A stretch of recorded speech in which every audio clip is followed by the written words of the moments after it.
Hey guys, it's Claire. I'm one half of the Ormewoods. We're here in Zone 7B north of Atlanta, and we are giving you another one of our weekly garden tours. It's like impossible for me to get my mind around. It's October.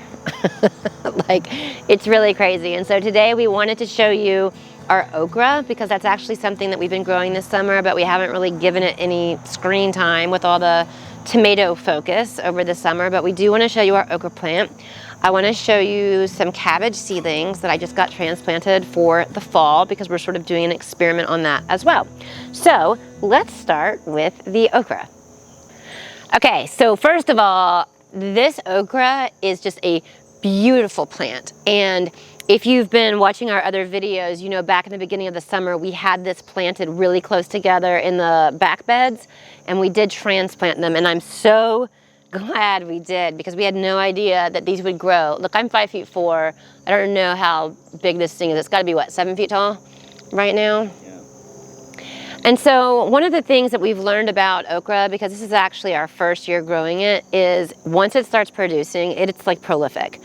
And honestly, even when I come out and cut some off at night, it's like they've grown again. And so I really feel like we need to be like maybe picking these twice a day right now. And if we have a couple of days in a row where we don't pick them at all, they get so big so fast they're inedible. And so I wanted to show you basically all of these on this plant. They are too big. I did take some, I tried to batter them and then put them in the air fryer, and they were literally inedible. They were so hard, so tough. It's just a no-go. So I'm going to trim these off, and you want to use your clippers because these stems are really, really quite sturdy. So you don't want to try to just tear it like you can with some. This, you guys, is just way too big. So we're going to cut off most of these. I'm going to leave a couple so that we get seeds for next year. But these will just have to go to our compost, because we don't have chickens, we don't have pigs, we don't have animals that we can feed them to. So we'll go ahead and get this in compost. It'll give back to our dirt. But let me show you like a proper size that is edible. Hang tight one second. Let me come around here. All the ones on this one are probably too big. This is a better size. So look at the difference in the sizes. This is like edible right now, and it will be delicious. Okay, if you're not sure when to pick okra, it is when it's this size, not this size. And if you don't believe me, if they're this big, then you taste them for yourself, because you will immediately know. Now, I have been watching Travis, who used to be with Hoss Tools, and now he's with Lazy Dog Farm, and he likes okra, or he calls it okra, and he was talking about eating it raw. So that is something that I've actually been doing this summer and really, really enjoying. Just the raw. There's a really good fresh taste in that. And it doesn't have the sliminess that a lot of people associate with okra. So don't forget that you don't have to have deep fry or air fry. You can actually, if you get them young enough, eat them raw. It's really, really good. Okay, so I want to give you an update on our cabbage experiment, because earlier this year when it was winter time, we were growing cabbage seedlings inside under grow lights. And we were really disappointed when we transplanted them out in the beginning of spring, late winter, that they just never took off. Nothing ever like really came of them. And we really like cabbage, like it's a preferred to lettuce for us. And so we were looking forward to cabbage that we didn't get off the ground. So we're trying it again, but this time instead of using the grow lights indoors, we actually used our green stock out front to be the place for seedlings. So I just put a bunch in one of the little pockets of the green stock, and I'll show you some other ones that I have out there. And I just waited to see what would germinate, and we got great germination, and then we got great little seedlings. And so what I did was I took a spoon and I dug in with the spoon and took a clump of these seedlings, and that's what you see this is. And if you notice, they're still in the clump, okay? They're not really big enough seedlings to survive a transplant. So I decided, since I did want to move them so that they had more access to nutrients than in the little tiny green stalk, that I would try to keep them in that pocket of dirt so that I could just lift them out from that dirt and put that little cell of dirt into this ground. And I have to say, I did this 3 days ago, and these are looking really good. If they were going to die off from transplant shock, it would have happened by now.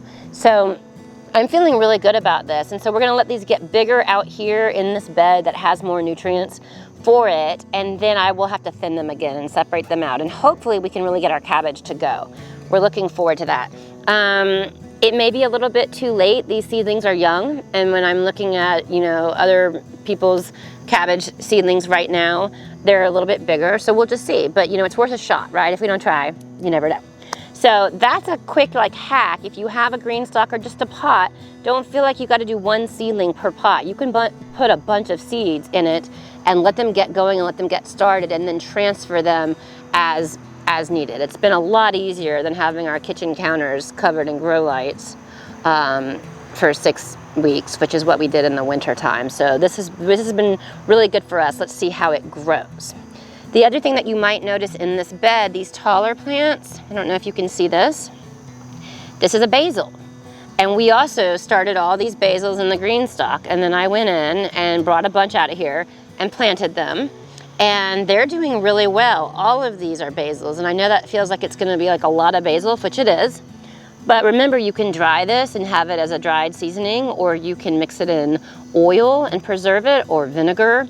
Last year, we had so much basil, and I thought we had a year's worth, and I think we used it up in a couple of months. It was the first thing we ran out of. So this year I was, you know, really wanting to plant a lot of basil. So later on in the year, we'll do a basil preservation video for you. The only other thing that I would really like to show you guys right now is one of our carrots. So come with me to the back beds and let me just show you something that I pulled up.